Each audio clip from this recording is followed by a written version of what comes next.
उन्वान 25 रमज़ान की बाबरकत रात। रमज़ान अल मुबारक अपनी रहमतों, बरकतों और नूरानियत के साथ तेज़ी से गुजर रहा था।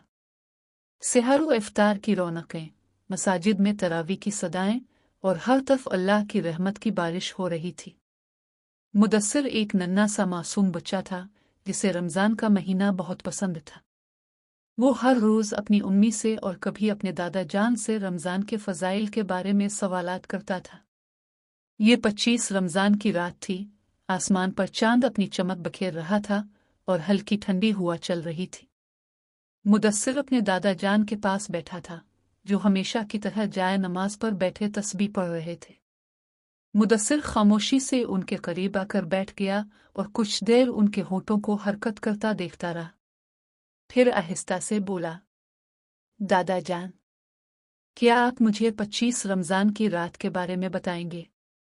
दादा जान ने नरमी से इसकी तरफ देखा और मोहब्बत भरी मुस्कुराहट के साथ बोले, बेटा, 25 रमज़ान भी रमज़ान के आखिरी अशरे की ताकरातों में से एक है और उसकी बड़ी फजीलत है। हो सकता है कि यही वो रात हो जिसमें लैलतुल क़द्र हो। मुदस्सिर की आंखें हैरत से बड़ी हो गईं। लैलतुल क़द्र, वो कौन सी रात होती है दादा जान? दादा जान ने इसके सर पर शफकत से हाथ फेरा और कहा, बेटा, लैलतुल क़द्र वो अजीम रात है जिसके बारे में कुरान में जिक्र आया है। लैलतुल क़द्र खैर मन अलिफ शह, यानी ये रात 1000 महीनों से बेहतर है। इस रात में अल्लाह ताला अपने बंदों की दुआएं कबूल करता है, उनकी मग़फ़िरत करता है और उनके रिज़्क़ में बरकत अता करता है। मुदस्सिर ने हैरानी से पूछा, तो फिर हमें इस रात क्या करना चाहिए? दादा जान ने मोहब्बत भरी नज़रों से मुदस्सिर को देखा और कहा, बेटा, इस रात हमें ज़्यादा से ज़्यादा कुरान पढ़ना चाहिए, नफल नमाजें अदा करनी चाहिए, दुरूद शरीफ और तस्बीहात का विर्द करना चाहिए और सबसे बढ़कर अल्लाह ताला से अपने गुनाहों की मुआफ़ी मांगनी चाहिए। हज़रत आशा ने नबी करीम से पूछा था कि अगर मुझे मालूम हो जाए कि लैलतुल क़द्र की रात है तो मैं क्या दुआ करूं? तो नबी ने फरमाया था कि यूं दुआ करो, अल्लाहुम्मा नौ अफूते बल अफू फ़ाइफ़न, ए अल्लाह, तो मुआफ़ करने वाला है, मुआफ़ी को पसंद करता है, बस मुझे मुआफ़ फरमा दे। मुदस्सिर ये सुनकर बहुत खुश हुआ।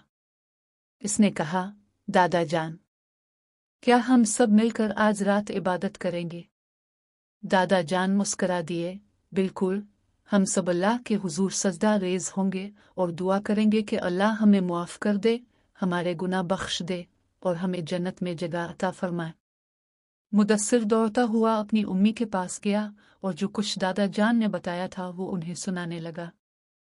अम्मी ने मुस्कुरा कर कहा, बेटा, ये बहुत ही मुबारक रात है। इस रात हमें अपने वालिदैन, बहन भाइयों और पूरी उम्मत मुस्लिमा के लिए भी दुआ करनी चाहिए। मुदस्सिर ने खुश होकर कहा, उम्मी, मैं दुआ करूंगा कि सबके घरों में खुशियां आएं, सबके रिज़्क़ में बरकत हो और सब हमेशा खुश रहें। उम्मी ने मुदस्सिर को गिले लगा लिया और कहा, बेटा, अगर हर मुसलमान दूसरे मुसलमानों के लिए इसी तरह दुआ करने लगे तो पूरी दुनिया में रहमतें नाजिल हो जाएं। रात के आखिरी पहर मुदस्सिर, इसके वालिदैन, दादा जान और बहन भाई सब मिलकर तहज्जुद पढ़ रहे थे। इनकी आंखों में आंसू थे, दिल अल्लाह की मोहब्बत से लबरेज था और ज़ुबान पर दुआएं जारी थीं। ए अल्लाह, हमें मुआफ़ फरमा दे, हमारी मग़फ़िरत कर दे, हमारे घरों में सुकून और बरकत अता फरमा और हमें दुनिया और आखिरत में कामयाबी अता फरमा। ये रात दुआ, इबादत और रूहानी खुशबू से महक रही थी। मुदस्सिर को पहली बार महसूस हुआ कि वाकई रमज़ान की आखिरी रातें कितनी बाबरकत होती हैं।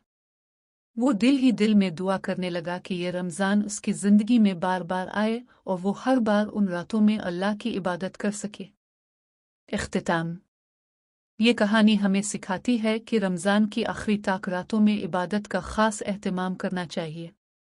ये रातें अल्लाह की रहमतें समेटने का सुनहरी मौका होती हैं और हमें चाहिए कि उन लम्हों को ज़ाय किए बगैर अपनी बख्शिश और मग़फ़िरत के लिए दुआ करें।